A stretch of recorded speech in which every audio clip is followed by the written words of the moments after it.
আমাদের লেখা পাঠাতে যোগাযোগ করুন bandords.thefriendsband@gmail.com অথবা DM করুন Bandords Audios-এর ফেসবুক পেজে। Link is given in to the bio.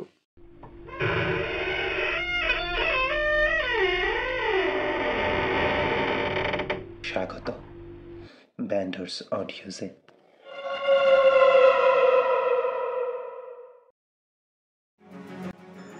অভিপ্রিয়ার হাইপোডেপ্রেসিয়া ছিল, মানে এমন বেশ কিছু জিনিসে ওর ফুসফুস রিয়্যাক্ট করতো যেগুলো হাওয়ার স্পর্শ পেলে আস্তে আস্তে উবে যায়। যেমন camphor, kerosene, petrol, naphthalene etcetera. Hello, Shankhini Basu speaking. Madam, একটা নামের উল্লেখ বারবার আছে, ঠিক আছে?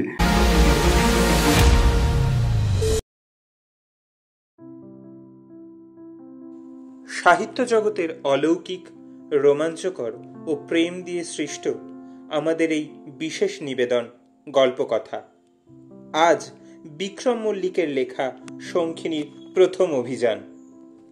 লালবাজার ক্রাইম ব্রাঞ্চের দুঁদে গোয়েন্দা শঙ্খিনী বসু নিজের 5 বছরের কর্মজীবনকে প্রেমিকের কাছে লুকিয়ে 15টি কেস সলভ করেছেন। আজ তার 16তম কেস এবং পাঠক মহলে শঙ্খিনীর আত্মপ্রকাশের প্রথম গল্প হিরণ্যকশিপু পুত্র রহস্য। গল্পের চাক্ষুষ দর্শক হিসেবে প্রেমিকের কাছে প্রকাশ পায় শঙ্খিনীর জীবিকা। এরপরেই তার 15টি কেসের গল্প শঙ্খিনী বসু তাকে বলে, যা গল্পকথায় ভবিষ্যতে আপনারা শুনতে পাবেন। আজকের গল্প হিরণ্যকশিপু পুত্র রহস্যর প্রধান চরিত্রে শঙ্খিনী, কল্লোল, ইন্সপেক্টর ঘটক ও প্রহ্লাদবাবু। গল্প পাঠে রূপসা ও গল্পের সূত্রধর আমি সায়ন্ত। শুরু হচ্ছে শঙ্খিনীর প্রথম অভিযান হিরণ্যকশিপু পুত্র রহস্য।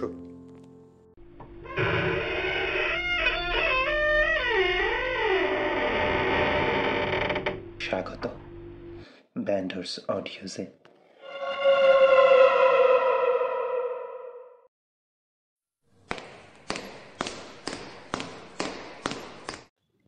উফ, আমি তো বললাম আমি লিভিনে থাকবো না। না না, শোন কল্লোল, এবারও যদি সেম কথা বলিস না, তাহলে এই মাকে বলে দেব যে তোমরা ছেলে দেখো, আমি বিয়ে করে নেব। তোর কথা জিজ্ঞেস করলে বলবো মরে গেছে। তোর হাতে 7 দিন সময় আছে, তুই কি করবি তুইই জানিস। মুখের উপর ফোনটা কেটে দিল শঙ্খিনী। ব্যাগ নিয়ে গাড়িতে উঠে পড়ে সে। পিছনে বসে শঙ্খিনীর মা জিজ্ঞেস করেন, কি রে, এত দেরি হলো? মা, আমি না আর পারছি না। কল্লোল বলছে বিয়ে করবে না, লিভ ইন করবে, কিন্তু আমি সেটা চাই না। আমি ওকে বলেছি ঈশানের বিয়ে থেকে ঘুরে এসে শেষবার ওকে ফোন করব, বেশ, তারপর আর না। তা ও যখন চাইছে লিভ ইন করতে, তাই কর না। আজকালকার ছেলে মেয়ে তোরা, এসব তো নতুন কিছু না। তাছাড়া তুই ওকে বলেছিস যে 5 বছর ধরে তুই পুলিশে কাজ করছিস? না, তুমি তো জানো ওর বাবা পুলিশে থেকে মারা যাওয়াতে ও চায় না আমি পুলিশে থাকি। মা, তাছাড়াও ওর হাতে আমি সিঁদুর পরতে চাই, কিন্তু ও সেটা চায় না। বাদ দাও তো মা, বিরক্ত করো না। কানে হেডফোন লাগিয়ে মৃদু করে গান চালিয়ে নেয় শঙ্খিনী। তারপর প্রতিলিপি খুলে সিঁড়ি ও তারা পড়া শুরু করে। এই গল্পটা তার বেশ লাগে। শঙ্খিনীর জ্যাঠার ছেলে ঈশান, তার বিয়েতেই যাচ্ছে শঙ্খিনীরা। শান্তিনিকেতনে একটা রিসর্ট বুক করে সেখানেই হচ্ছে বিয়ের তোড়জোড়। তাই শঙ্খিনীদের গাড়িটা শান্তিনিকেতনের দিকে ছুটে চলেছে কলকাতার বাধা পেরিয়ে। শান্তিনিকেতনে যখন তারা পৌঁছলো তখন সময় দুপুর 12টা। রিসর্টের সামনে গাড়ি দাঁড়াতেই মাল সমেত তাদের নিয়ে ভিতরে ঢুকে যায় কাজের লোকেরা। হারু আর তার স্ত্রী মিঠু বড্ড ভালো মানুষ। আজ 20 বছর ঈশানদের বাড়িতে কাজ করছেন তারা। জ্যাঠারা খুব খুশি। ব্যস্ততার মাঝেও শঙ্খিনী কাজ ফেলে তার ভাইয়ের বিয়েতে এসেছে। ব্যঙ্গ করে ঈশান বলে, দি ভাই, আমার বিয়ে তো হচ্ছে, তোর বিয়ে কবে হবে? না রে, এ জন্মে আরও ইচ্ছে পূরণ হওয়ার নয়। ভোরবেলা বিয়ের প্রথম কাজ শুরু হলো, জল ভরতে যাওয়া। সেখানেও বেশ আনন্দ হুল্লোড়ের মাঝে কল্লোলের রাতে কলের কথা ভুলেই গেছে সে। গায়ে হলুদ শুরু হলো তখন সকাল 11টা। ঈশানকে হলুদ লাগিয়ে কল্লোলকে কল করতে যাবে, ইতিমধ্যেই পিছন থেকে দুটো হাত সামনে এসে গালে হলুদ লাগিয়ে দেয় শঙ্খিনীর। পিছনে ঘুরেই অবাক হয়ে যায় শঙ্খিনী, কল্লোল এসেছে। জিজ্ঞাসা সুরে বলে শঙ্খিনী, কি রে তুই? তুই তো ফোন ধরলি না, তাই আমি চলে এলাম। তো ড্রাইভারকে ফোন করে এখানকার লোকেশনটা আমি পেয়ে গেছি কালকেই, ব্যাস চলে এলাম। আচ্ছা, তা কি করতে এসেছিস? হাঁটু গেড়ে বসে পড়ল কল্লোল। পাঞ্জাবির পকেট থেকে একগাছা শাখা ও পলা বের করে শঙ্খিনীকে বলে, বিয়ে করবি আমায়? কি করছিস? সবাই দেখছে তো। চুপ কর, দেখুক। আগে বল, বিয়ে করবি আমায়? আচ্ছা আচ্ছা, করব। ওর তো আগে। উঠে দাঁড়ায় কল্লোল। তাকে নিয়ে জ্যাঠা ও ভাইদের সাথে আলাপ করিয়ে ফ্রেশ হতে পাঠিয়ে দেয়। এর মধ্যে আর বিশেষ কিছু হলো না, বিয়েও মিটে গেল ভালোভাবে। তবে ঘটনাটা ঘটল বউ ভাতের দিন। বিয়ের দিন তারা রেজিস্ট্রি করে, আর আজ তার সেলিব্রেশন। মাথার উপর থাকা চকমকি কাগজ ভর্তি বেলুন একের পর এক ফাটতে থাকে, আর কেক কাটার পর্ব দিয়ে শুরু হয় উল্লাস। কিন্তু হঠাৎ সবাইকে চমকে দিয়ে ঈশানের স্ত্রী অভিপ্রিয়া মাটিতে পড়ে যায় এবং নাক ও কান থেকে সাথে সাথে রক্তপাত শুরু হয়। জ্যাঠা ডাক্তার হওয়ায় দেহ পরীক্ষা করে জানিয়ে দেয় যে এই দেহে আর প্রাণ নেই। কথাটা শোনার পর ঈশানও অজ্ঞান হয়ে পড়ে। কান্নায় ভেঙে পড়ে বিয়েবাড়ির আবহাওয়া।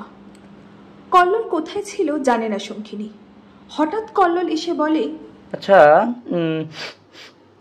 সবাই কি নতুন নতুন আলমারি থেকে বার করে ড্রেস আপ করেছে নাকি? না, মানে আবহাওয়ায় এত ন্যাপথলিনের গন্ধ কেন, আর এত ভিড়ই বা কিসের? আরে অভিপ্রিয়া, ঈশানের বউ, কোলাপস করে গেছে। হ্যাঁ মানে? এরপর কল্লোলকে সবটা বলল শঙ্খিনী। কল্লোল বলল, তা অভিপ্রিয়ার কি বেলুনে ভয় ছিল? মানে আমি বলতে চাইছি, তোর বর্ণনা অনুসারে বেলুন ফাটার পরেই এরম হলো। সে যাই হোক, তুই দাঁড়া, আমি বডিটা দেখি। কি বলছিস? তুই কেন দেখতে যাবি? পুলিশ আসুক, ওরা যা দেখার দেখবে, এখানে পাকামি করিস না। দেখ কল্লোল, আজ তোকে এমন একটা কথা বলবো যা হয়তো তোর পায়ের তলার মাটি সরিয়ে নেবে। দেখ, এটা আমার আইডি কার্ড। আমি লালবাজারের ক্রাইম ব্রাঞ্চের অফিসার। তোকে এটা বলা উচিত ছিল, কিন্তু বলতে পারিনি তোর ভয়ের জন্য। কিন্তু সত্যি তোর কোনো ভয় নেই রে, আমার কিছু হবে না। বাহ, ঠিক আছে, যা তোর কাজ কর। কল্লোলের কথা শেষ হতেই স্থানীয় পুলিশ অফিসার এসে কোনো দিক না দেখেই শঙ্খিনীকে বলে, আরে ম্যাডাম, আপনি? বেশ বেশ বেশ, নিশ্চিন্ত আমি। আপনি আছেন যখন খুনির নিস্তার নেই, কি বলেন? হ্যাঁ মিস্টার ঘটক, সেই সব ঠিক আছে, তবে আপনি কি করে বলছেন এটা খুন? না, আসলে আপনি এখানে তাই মনে হলো। নর্মাল ডেথে তো আপনাকে দেখাই যায় না, তাই আর কি ভাবলাম। সেসব কথায় আর চিড়ে ভিজবে না, আগে বডি ফরেন্সিকে পাঠান। আগে ম্যাডাম। ঘন্টা দুয়ের মধ্যে বডি ফরেন্সিকে চলে গেল।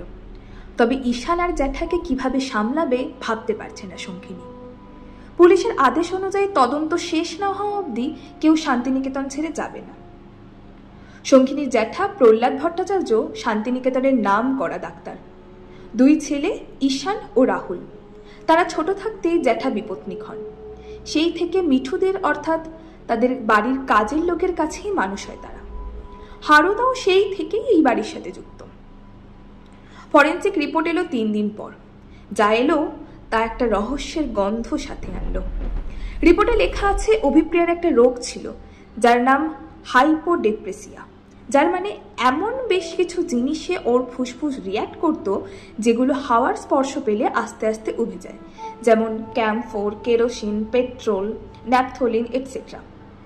এই সমস্ত বস্তুর থেকে নির্গত গ্যাস বা এর গুঁড়ো যদি অভিপ্রিয়ার দেহে যায় তবে সাথে সাথে ফুসফুস ও ব্রেন কাজ করা বন্ধ করে দেবে। আর অভিপ্রিয়ার ফুসফুসে ন্যাপথলিনের ট্রেস পাওয়া গেছে, মানে এটা স্বাভাবিক মৃত্যু নয়। আচ্ছা কল্লোল, সেদিন তুই ন্যাপথলিনের গন্ধ পেয়েছিলিস না? হ্যাঁ, তুই বললি না যে বেলুন ফাটার পরই অভিপ্রিয়ার পড়ে যায়, তাই জন্য আমি বলেছিলাম যে ওর বোধহয় বেলুনে ভয় আছে। এক্স্যাক্টলি, এর মানে বেলুনে কিছু গড়বড় আছে। মিস্টার ঘটক, স্পটে যতগুলো বেলুন এবং তার স্যাম্পেলগুলো ফরেন্সিক টিমকে দিয়ে টেস্ট করান ইমিডিয়েট। ঘণ্টা তিনেক পর সন্দেহটা সত্যের রূপ নিল। কেকের উপর যে বেলুনগুলো লাগানো ছিল তার মধ্যে একটা বেলুনের মধ্যে ন্যাপথলিনের ট্রেস পাওয়া গেছে, অর্থাৎ এটা স্বাভাবিক মৃত্যুর বদলে একটা প্ল্যান করা খুন। না, একবার অভিপ্রিয়ার বাড়ি যেতে হবে, ওর বাবা মার সাথে একবার কথা বলতে হবে। কথা শেষ হলো না, ইতিমধ্যেই লালবাজার থেকে ফোন এলো শঙ্খিনীর কাছে। বেশ কিছুক্ষণ ফোনে কথা বলার পর শঙ্খিনী বলে, যাক, পারমিশন পেয়ে গেলাম। মিস্টার ঘটক, কেসটা আমি হ্যান্ডেল করব। আপনি একটা গাড়ির ব্যবস্থা করুন, অভিপ্রিয়ার বাড়ি যাব একবার। 7-5 না বুঝে ঘটক বলেন, আগে ম্যাডাম। আর কল্লোল, তুই যাবি? অবশ্যই, কারণ এক তো এতদিন আমায় এসব বলিসনি, তার উপর আমি তোকে একা ছাড়বো না। চল, আমিও যাব। আচ্ছা বেশ, চল চল।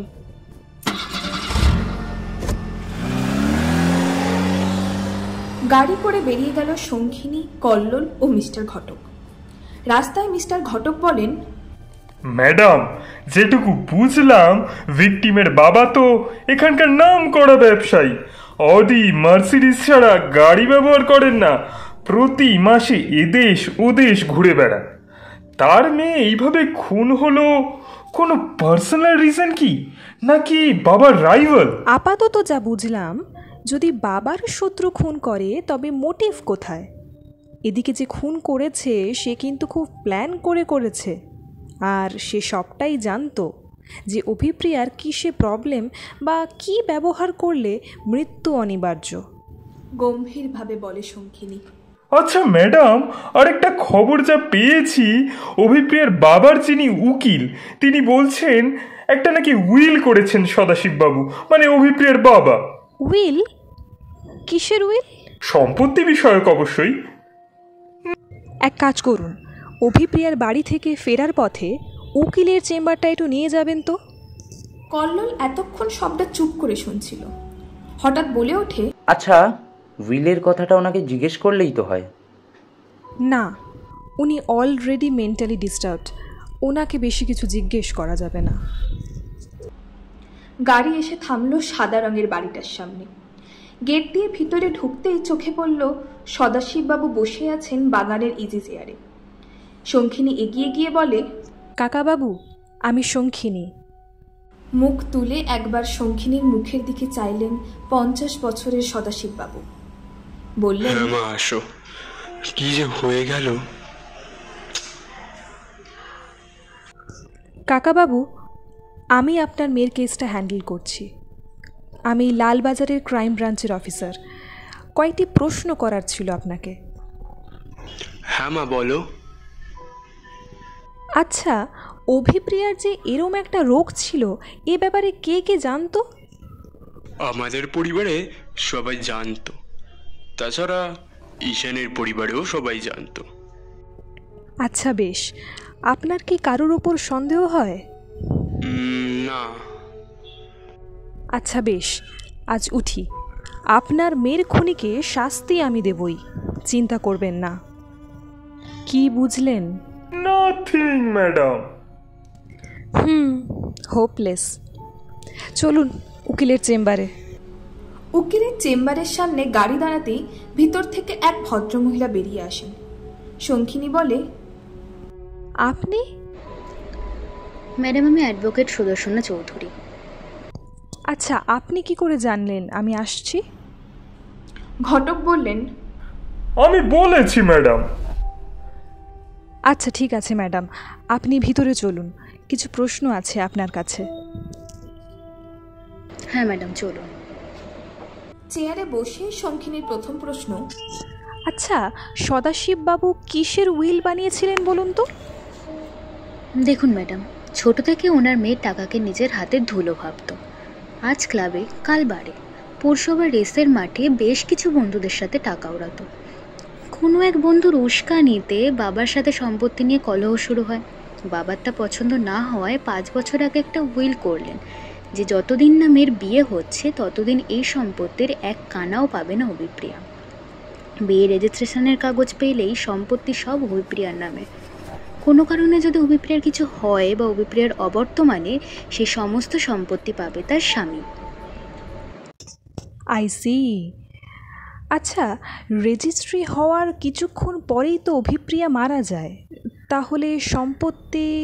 কথা শেষ হবার আগেই সুদর্শনা বলেন, কিন্তু ম্যাডাম, রেজিস্ট্রেশন সার্টিফিকেট তো আমার কাছে জমা পড়ে গেছে। উইল অনুযায়ী এখন সব সম্পত্তি ঈশানবাবুর নামে। কি? কে দিয়ে গেল সার্টিফিকেট? ম্যাডাম, একটি ছেলে এসেছিল, বলল ঈশানবাবু নাকি এটা পাঠালেন। আমি দেখলাম রেজিস্ট্রেশন সার্টিফিকেট, তাই নিয়ে উইলটা পাস করলাম। তার মানে ঈশান? মিস্টার ঘটক, গাড়ি বের করতে বলুন, আমি বাড়ি যাব কুইকলি। এতক্ষণ শুনছিলেন শঙ্খিনীর প্রথম অভিযান, হিরণ্যকশিপু পুত্র রহস্য।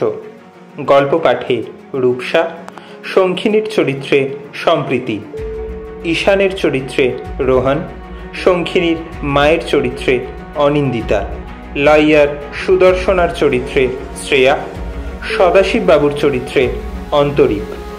গল্পের অডিও নাট্যরূপ ও কল্লোলের চরিত্রে বিক্রম, ইন্সপেক্টর ঘটক প্রহ্লাদ ও গল্পের সূত্রধর আমি সায়ন্ত।